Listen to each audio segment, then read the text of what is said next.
Kita ke Mabes Polri, kita akan mendengarkan keterangan resmi dari pihak kepolisian di sana. 2 orang asing disandera, dibawa ke tempat parkir, dan kebetulan pada saat ledakan pertama di Starbucks itu, karena memang kita pun juga hari ini adalah sedang siaga, ada petugas-petugas yang memang ditempatkan di sana, sehingga begitu ledakan pertama ada pun juga ada penyanderaan, petugas langsung mengepung tempat tersebut. Sehingga dengan demikian pelaku itu membabi buta sehingga menembak satu warga sipil dan menembak juga satu warga negara asing, warga negara Belanda. Nah, dalam kesempatan itu pun juga pelaku melemparkan dua bom lempar, satu ke tempat petugas yang kebetulan saat itu Karo-op saat ini adalah Karo-op Polda Metro, dan juga ada 2 anggota dari tim Satgas. Kemudian setelah itu terjadi baku tembak dan alhamdulillah 2 orang pelaku itu berhasil dilumpuhkan. Padanya ditemukan beberapa barang bukti, diantaranya ada bom yang lebih besar yang mungkin akan diledakkan setelah ledakan ini. Kalau bom itu mungkin meledak, kami tidak tahu karena kekuatannya cukup besar. Nah, bersamaan dengan itu tahu-tahu ada orang yang memakai kendaraan bermotor, kemudian masuk ke pos Pol Lantas di depan Sarinah, kemudian melakukan bom bunuh diri sehingga di sana terluka 5 orang anggota polisi dan saat ini dalam keadaan kritis. Kita doakan saja mudah-mudahan selamat. Tapi di sana pun juga ada 1 orang warga sipil yang menjadi korban. Itu secara ringkas yang ingin kami sampaikan. Saat ini situasi sudah bisa dikendalikan. TKP sudah bisa disterilkan semua. Tetapi walaupun demikian tetap kita sisir. Jangan sampai ada ketinggalan. Mungkin ada bom-bom yang lain yang disimpan di tempat-tempat lain di tempat tersebut. Di samping itu pun juga tetap kita waspadai yang berdasarkan informasi masih menjadi ancaman atau dijadikan ancaman oleh mereka, dan saat ini pun juga masyarakat tidak usah khawatir karena situasi sudah bisa dikendalikan, tapi tetap tingkatkan kewaspadaan. Dan seluruh petugas sekarang mengadakan siaga 1 untuk mengamankan tempat-tempat tertentu dan dibantu oleh aparat TNI dan aparat intelijen. Itu sementara yang bisa kami sampaikan. Silakan, mungkin ada hal yang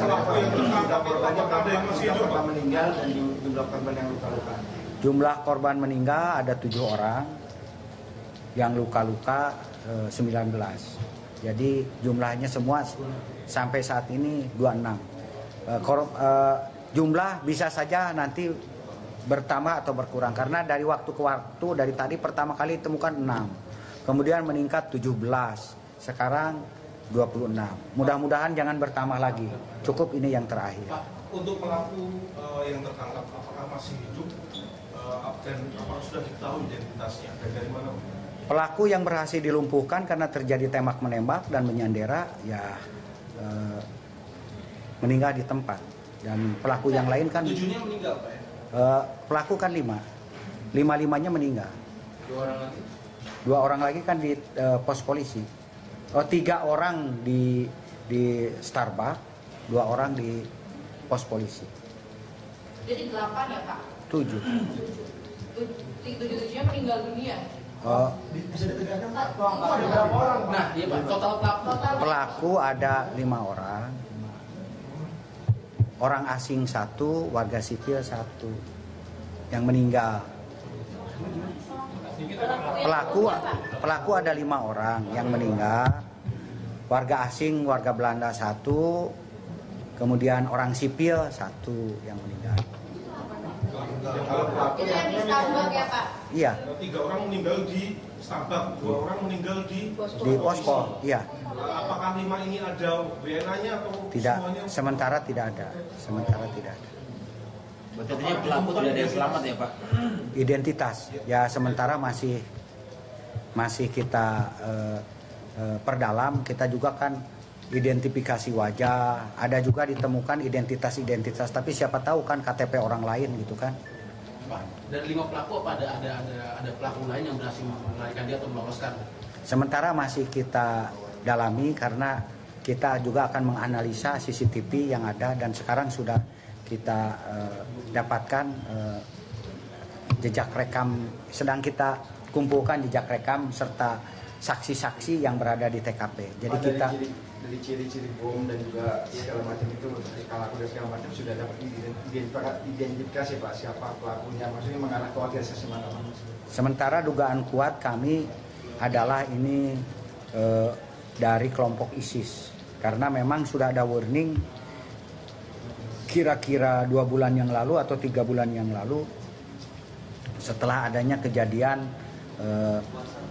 teror di Prancis. Di sana dikatakan oleh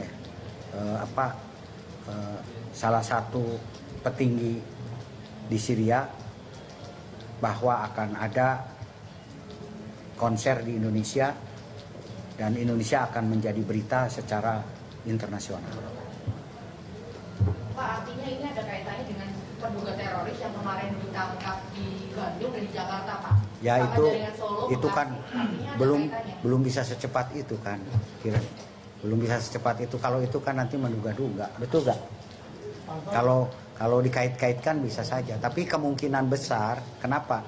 Karena mereka pun juga kenapa kita melakukan proaktif, ya karena mereka mau melakukan aksi di akhir tahun, kenyataannya kan tidak gitu kan. Bahkan pada saat ini, ya kalau kemungkinan bisa saja karena satu sama lain mereka ini kan sepertinya berdiri sendiri, tapi kadang-kadang satu ideologi juga gitu kan. Yaitu intinya itu ingin mendirikan NII kan gitu. Pak, di media itu sudah banyak beredar foto-foto dari yang terduga lah sebagai pelaku. Apakah itu benar Pak? Terus kemudian ada barang bukti yang juga tersiar di beberapa media itu, ada bom, ada Ya pistol dan segala macam. Apakah itu benar Pak? itu di media massa itu selain hal-hal yang diumumkan oleh kami, jadi silakan saja itu tidak usah terpengaruh karena kami tidak mungkin kami membeberkan barang bukti yang disita karena barang bukti itu kan pro justitia untuk keadilan. Mungkin mereka yang memfoto di TKP berhasil mencuri-curi, tapi selama ini dari pihak Polri tidak menyiarkan baik foto pelaku maupun barang bukti, itu saja.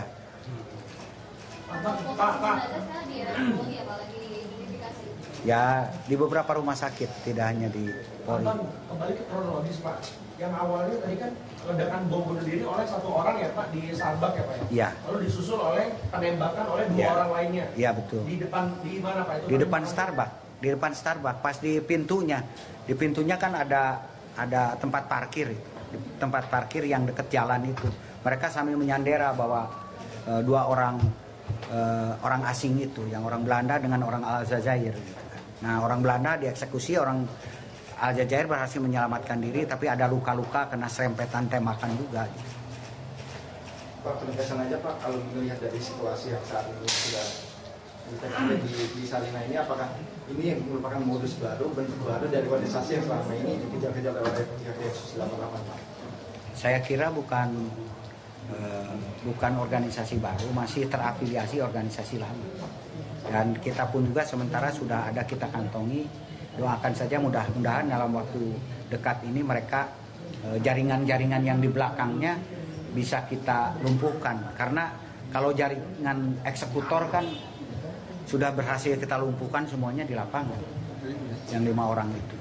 Pak, penegasan lagi Pak, 2 orang yang baku tembak di awal itu yang nembak-nembakin masyarakat itu, nah tewasnya gara-gara disergap polisi ya Pak? Ya ditembak. Enggak, itu beda lagi. Itu beda yang lain ya, Beda Pak? lagi. Jadi ada yang baku tembak di depan Starbucks, terus ada lagi yang pakai motor masuk ke pos polisi, meledakkan diri juga. Dua-duanya ya Pak berarti? Berarti Iya. yang di motor itu 2 orang ya? Iya. Pak, rentang waktunya antara ledakan pertama dan baku tembak sama yang di pospol berapa? Pak? Ya menit lah. Serangkaian. Artinya ini kan direncanakan dengan matang kan. Pak, kalau untuk bomnya itu bom jenis rakitan atau seperti apa? Bom, Ada selotipnya. iya jenis rakitan lah. Bom rakitan semuanya juga bom rakitan. Ada gotri, ada paku, ada baut-baut. Pak, beberapa hari lalu Pak ada berita soal pembobolan gudang senjata di Sumatera Pak. Apakah ini ada kaitannya Pak? Di Riau Pak? Beliau. Wah kalau kait-mengkait kan harus diperiksa dulu gitu kan. Harus diperiksa dulu apakah nanti senjata ini yang dari sana atau bukan kan. Ini perlu penyelidikan yang lebih dalam, perlu kesaksian gitu kan. Bapak bilang tadi ada ditemukan barang bukti berupa penggranat dan pisau segala macam. Dari bentuk fisiknya dia Pak itu organik nggak Pak? Kenapa? Ada rakitan, ada organik. Berarti ada yang harusnya milik polisi ya Pak ya? Bukan. Yang organik, yang pistol atau Pistol organik dan pistol rakitan dan bukan pistol polisi. Pelakunya WNI semua, Pak. Kemungkinan WNI. Belum ada kepastian. Pak. Belum ada kan harus kita identifikasi dulu baru aja Tadi terjadi. kan Bapak bilang pasca kejadian yang Paris sudah ada warning dari Ya. polisi. Ya. Apakah ini sudah diantisipasi sebelumnya seperti ini dari pihak kepolisian Pak? Karena sudah ada warning tersebut. Kita kan sudah menangkap beberapa orang mulai dari Solo, kemudian penangkapan di Bekasi, penangkapan di Bandung, penangkapan di Jakarta. Malah dengan adanya penangkapan tersebut saat itu banyak menuai protes. Kenapa mereka ditangkapin padahal belum beraksi? Apakah kita harus menunggu aksi seperti ini? Saya katakan bahwa polisi itu sudah 200 kali lebih mengalami ancaman teror dan terorisme. Apakah kita akan menunggu terus? Menunggu korban seperti ini? Kan tidak. Nah, itu pun juga kan yang ditangkap kemarin itu kan sebelum tahun baru itu kan sekitar ada 16 ya. Ada 16 orang. Gitu kan. Itu artinya kan kita mengantisipasi, tapi kan tidak bisa semuanya kita cover. Mungkin ada yang lari. Nah, inilah yang lari-lari tersebut. Kita pun juga kan belum bisa memastikan. Saya bilang kan masih terus dalam pengejaran kan. Apakah ini 4 yang terakhir belum tentu, saya bilang. Karena memang tidak mungkin kita sebutkan dan terus terang saja. Salah satu kekurang berhasilan kita, kenapa? Ya, kita ini ya terlalu cepat memberitahukan sehingga mereka itu ya cepat juga menghilangkan jejak. Pak, terkait warning dari Duta Besar Amerika yang pada pukul 7.55 pagi, nah itu mewarning agar masyarakat Amerika di Indonesia tidak mendekati wilayah Sarinah. Padahal kejadiannya terjadi pukul 10. Nah, artinya mereka sudah mengetahui terlebih dahulu. Ya itu hebatnya mereka, tetapi informasi itu kan nanti kita koordinasikan apakah informasi itu sudah sampai atau belum, tetapi ini adalah informasi intelijen. Tentu saja kita pun juga dalam tukar-menukar informasi selalu terupdate. Makanya kenapa di tempat tersebut ada petugas kami. Makanya ketika ledakan langsung ada petugas kami. Karena kan namanya ancaman kan belum tentu. Betul kan? Iya. Pak, penegasan aja Pak. Apakah sebelumnya Pak sudah ada informasi bahwa memang ada ancaman tepatnya di Sarinah Pak, atau secara umum aja? Secara umum saja. Umum ya Pak berarti. Secara umum. Kalau kita tahu tempatnya kan sudah kita jaga-jaga sebelumnya. Penempatan di sana ya memang secara umum aja. Secara umum saja gitu kan, ada di tempat-tempat ya seperti dulu kan di McDonald gitu kan, atau di apa gitu, Burger King Burger gitu kan. Pak, penegasan Pak, di luar dari 5 pelaku ini kan sudah dilumpuhkan. Apakah ada pelaku lain yang ada di lokasi tapi dia berhasil melarikan diri Pak? Artinya di luar dari 5 pelaku ini masih ada lagi? Nanti kita akan kita identifikasi karena kita kan harus memeriksa saksi-saksi dulu. Kita lihat juga dari CCTV.